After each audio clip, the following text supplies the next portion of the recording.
রাস্তায় সারিবদ্ধভাবে আমরা সবাই প্রবাসী কল্যাণ মন্ত্রণালয়ের সামনে অবরোধ কর্মসূচি পালন করবো।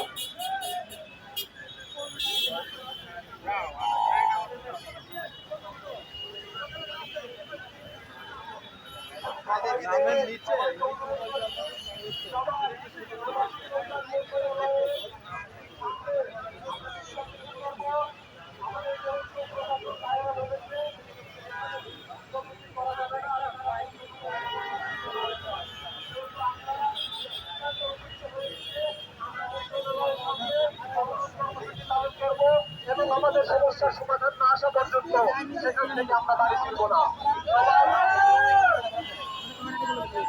দাবির মোদের একটাই, মালয়েশিয়া যেতে চাই, মালয়েশিয়া যেতে চাই, দাবি মোদের একটাই। আমি তখন এজেন্সিকে বলছি, আমি এটা মানবো না, আমি কেন আমি 5.5 লাখ দিচ্ছি, আরো কেন 4 লাখ টাকা দিব? তখন এজেন্সি আমার দালালের সামনে আমাকে বলছে, আপনাকে 7 দিনের মধ্যে আমার এজেন্সি আমার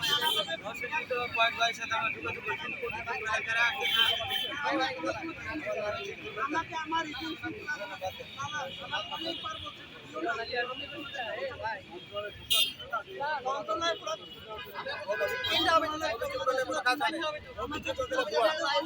সান্ত্বনা দিচ্ছে আর কিছু না। আমরা পরিবার না গায়ে মরছে আর ওনারা সান্ত্বনা দিচ্ছে আমাদের। অভিযোগের প্রয়োজন নাই, রাস্তার নামছি রাস্তা দিয়ে থাকবো, রাস্তা থাকবো না। কয়টা গুলি চালা হয় চালাক, দেশ থেকে যদি বিদেশ থেকে গুলি চালানো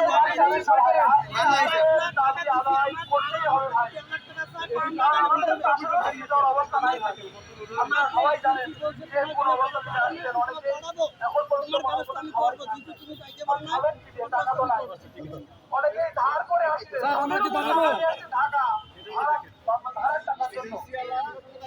আমাদের মতো হতভাগা নাই, কারণ তারা চক্র চক্র এবং সরকার আমাদের একদম ধ্বংস করে দিয়ে গেছে ভাই। এই জন্য আমরা কেউ দাবি আদায় না হবে তো যাবো না ভাই, কেউ চায় না, অনুরোধ ভাই, কেউ চায় না, আমাদের দাবি আদায় হবে ইনশাআল্লাহ। আমি স্যার সব কিছু দিব স্যার।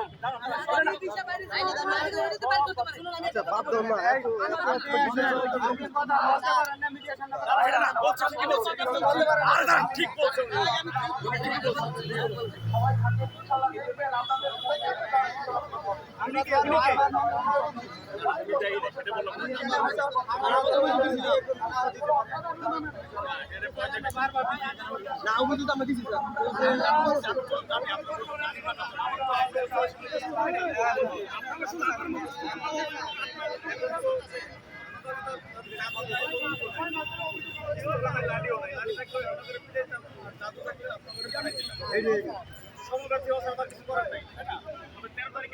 দর্শক এই মুহূর্তে সমস্যা সমাধান করার প্রতিশ্রুতি দিয়েছে। আর প্রবাসী কল্যাণ যেখানে তাদের মূল উদ্দেশ্য, তারা সেইখানে এখন এই কারণ বাজার থেকে চলে যাবেন। ওকে, ধন্যবাদ।